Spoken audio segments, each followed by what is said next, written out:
Nous avons opté pour un encadrement des pouvoirs et attributions du président au sein du pouvoir exécutif, mais aussi de ses relations avec le pouvoir législatif et judiciaire.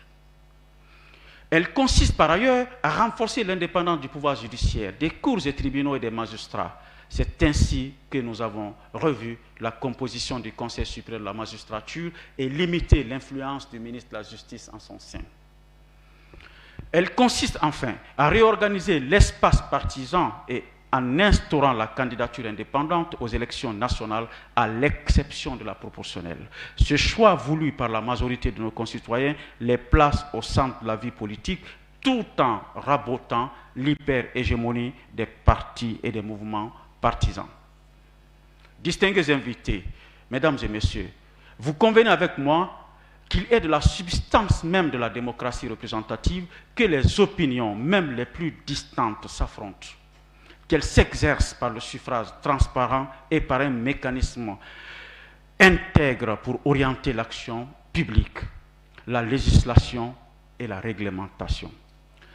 La science, la doctrine et les bonnes pratiques constitutionnelles, à travers les époques et les circonstances, commandent que les pouvoirs publics souverains, exécutifs, législatifs et judiciaires soient distinctement équilibrés et fortement robustes pour pouvoir supporter l'État et résister au séisme des contradictions et revendications.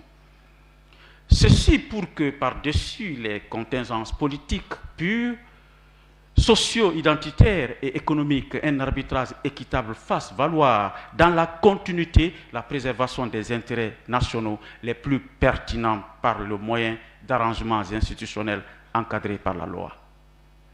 La Guinée, notre patrimoine commun, est intemporel au fil des époques et des péripéties politiques, a fini par normaliser un autre pouvoir, certes pas souverain, mais légitime, les légitimités traditionnelles. Que ferons-nous d'elles dans le contexte actuel? C'est une évidence du point de vue doctrinaire que le vote des lois et le contrôle de l'action publique soient exercés par une assemblée représentative des intérêts politiques et issus du suffrage universel. Cependant, des expériences de plusieurs pays et époques convergent sur la nécessité d'une navette institutionnelle entre une chambre représentative du peuple et une constituée d'une manière différente, mais fortement au parfum des intérêts territoriaux et des aspirations locales. C'est pourquoi cet équilibre entre les intérêts nationaux incarnés par la Chambre des députés et celle des collectivités locales nous a orientés vers un bicaméralisme guinéen, pour penser dans la complémentarité le sentiment de culpabilisation à outrance des partis par la société guinéenne. Si l'espace partisan est connoté à tort ou à raison par l'ethnie, la région, la religion et la culture, assumons-le avec audace et trouvons des mécanismes d'encadrement pour éviter le sentiment de désamour politique. Si nous continuons à nous rejeter les responsabilités, ce sentiment est susceptible de tuer notre démocratie à petit feu.